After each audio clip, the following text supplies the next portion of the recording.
सद्गुरुदेव भगवान की जय। श्री सीताराम सरकार की जय। श्री गौरी शंकर महादेव की जय। श्री राधा रमण लाल की जय। सभी दर्शकों और भक्तों को कोटि कोटि प्रणाम। सबको प्रेम भरा जय जय श्री राधे। आज के मार्गदर्शन में आपको किंचित भी ये ज्ञान नहीं रह जाएगा कि भगवान शिव बड़े हैं या भगवान राम बड़े हैं, भगवान शिव की अनंत शक्ति हैं कि भगवान राम की अनंत शक्ति हैं। इन दोनों में से कौन बड़ा है, किसने इस सृष्टि को रचा है, कौन इस सृष्टि का परम पिता है, इन दोनों में बड़ा कौन है। हमें किसकी आराधना करनी चाहिए, भगवान राम की आराधना करनी चाहिए या भगवान नारायण या राम कह लो या कृष्ण कह लो, इन दोनों में से हमें किसकी आराधना करनी चाहिए। हमारे सनातन धर्म में बहुत प्राचीन से ये द्वंद्व चलता आ रहा है। भगवान शिव के उपासक भगवान नारायण के उपासकों की निंदा करते हैं, भगवान नारायण के उपासक भगवान शिव के उपासकों की निंदा करते हैं। ये द्वंद्व अनंत काल से चला आ रहा है और आज भी देखा जा रहा है। आज के मार्गदर्शन में मैं ये इस पर प्रकाश डालूंगा कि इन दोनों में कौन बड़ा है और हमें किसकी आराधना करनी चाहिए। धर्म में जो भी भक्ति पथ पर चलता है उसके मस्तिष्क में एक संशय रहता है कि भगवान शिव बड़े हैं या भगवान राम बड़े हैं, नारायण बड़े हैं। ये वो उपासना करता है तो वो सोचता है भगवान शिव की उपासना करें या भगवान नारायण की उपासना करें, या अगर वो भगवान शिव की भी उपासना कर रहा है या भगवान नारायण की उपासना पहले से कर रहा है तो भी उसके मस्तिष्क में ये संशय जरूर रहता है कि भगवान शिव बड़े हैं या नारायण बड़े हैं। कभी कभी द्वेष भी हो जाता है, भगवान शिव की भक्ति करता है लेकिन अंदर ही अंदर भगवान नारायण से नहीं द्वेष करता है, भगवान नारायण के भक्तों से द्वेष करने लगता है, रामकृष्ण हरि के भक्तों से द्वेष करने लगता है, उनके लिए तुच्छ भावना रखता है।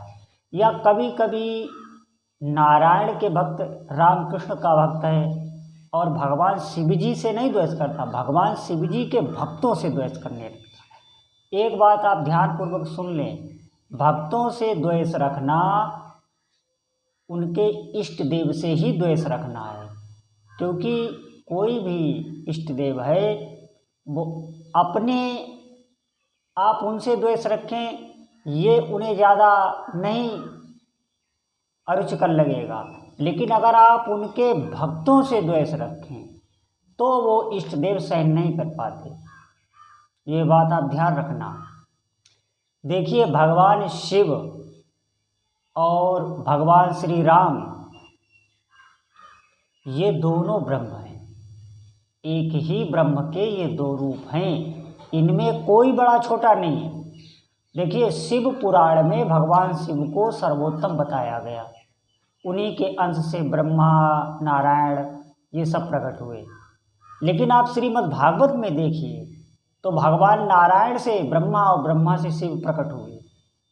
आप समझें, बात समझने की कोशिश कीजिए, कोई भी बड़ा छोटा नहीं, कार्य अलग अलग हैं। कहा तो भगवान शिव की जो आरती है उसमें कहा गया है प्रणवाक्षर में शोभित ये तीनों एका। ये आखिरी लाइन में आपको बता रहा हूँ, प्रणवाक्षर में शोभित ये तीनों एका, ये तीनों एक ही हैं। इन तीनों में ही समान भाव रखना चाहिए। और भगवान नारायण और भगवान शिव में तो बहुत ध्यान रखना है। अगर आप भगवान शिव की आराधना कर रहे हैं तो आप भगवान नारायण को भक्तों को बढ़कर मानिए, भगवान नारायण की सेवा शिव जी से भी बढ़कर कीजिए। और अगर आप शिव जी के भक्त हैं, अगर आप नारायण के भक्त हैं तो भगवान शिव जी की सेवा और उनके भक्तों को अपने जो नारायण के भक्त हैं उनसे बढ़कर मानिए, और शिव जी की सेवा भी नारायण की सेवा से बढ़कर कीजिए। बात मानिए, ये दोनों एक दूसरे के पूरक हैं। जैसे हमारे दो नेत्र हैं और दो नेत्रों की दृष्टि एक होती है। आप देखना, हमारे नेत्र तो दो हैं लेकिन हमें कोई वस्तु दो नहीं दिखाई देती, एक ही दिखाई देती। दो नेत्र होने पर भी कोई वस्तु हमें एक ही दिखाई देती है। ऐसे ही भगवान नारायण और भगवान शिव ये देखने में दो हैं लेकिन एक ही दिखाई देते। देखिए, एक चित्रकेतु भगवान नारायण का पार्षद था, तो वो भगवान भोलेनाथ के दर्शन करने के लिए आया। तो उसने देखा कि भगवान भोलेनाथ माता पार्वती को अपनी जंघा पर बैठारे हुए हैं, अंक में भरे हुए बैठे, और सब ऋषिगण नारद आदि बड़े बड़े सब ऋषि बैठे सत्संग कर रहे हैं। तो चित्रकेतु जो है उसने भगवान भोलेनाथ पर हीन भावना कर ली कि देखो ये कितने निर्लज्ज हैं। उसके अंदर द्वेष आ गया, अपराध बन गया। तो तुरंत भगवान भोलेनाथ तो निर्विकार हैं, उन्हें कोई उनसे द्वेष करे या प्रेम करे उन पर कोई फर्क नहीं पड़ता। लेकिन माता पार्वती ने समझ लिया और उनको क्रोध आ गया। उन्होंने उसे चित्रकेतु को श्राप दे दिया कि जा राक्षस हो जा। वही वृत्तासुर राक्षस हो गया। देखो, भगवान का पार्षद है लेकिन भगवान भोलेनाथ में श्रद्धा होने से उसका ये हो गया। इधर देखिए, बाणासुर भगवान भोलेनाथ का अनन्य भक्त है लेकिन भगवान नारायण को वो कुछ नहीं समझता। वो जानता है कि भगवान नारायण की शक्ति भोलेनाथ की शक्ति के आगे कुछ नहीं है।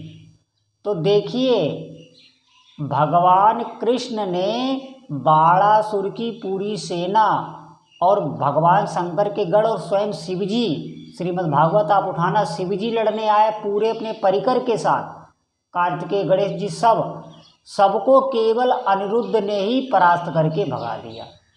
और फिर बाणासुर की एक एक भुजा भगवान ने काटी, दो भुजाएं रह गई। तो वो चिल्लाने लगा। तो भोलेनाथ आए कि अब इसे क्षमा कर दीजिए।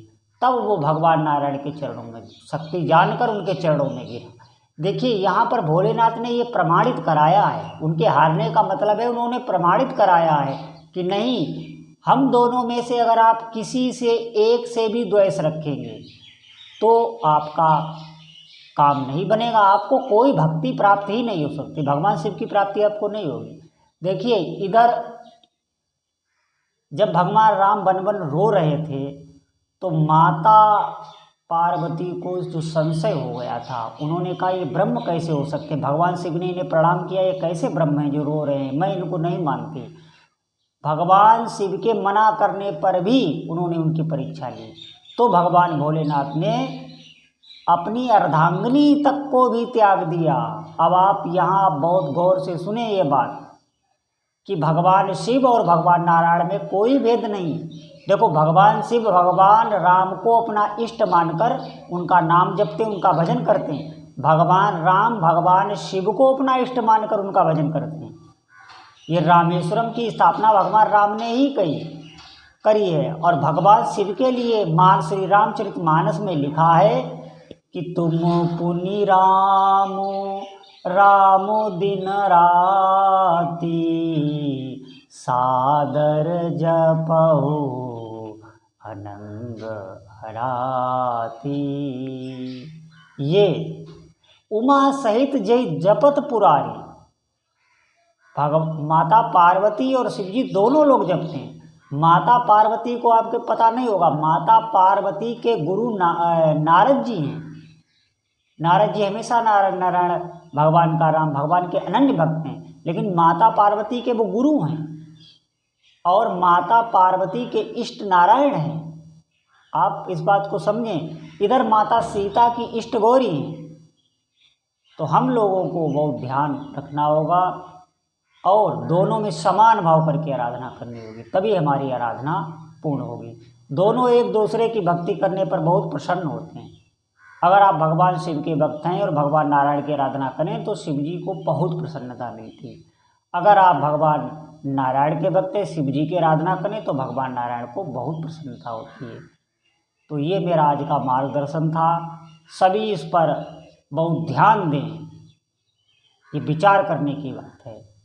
चिंतन करें और भक्ति में लगें। भगवान आपका मंगल करें, आपका मन भजन में लगे। बोलो जय जय श्री सीता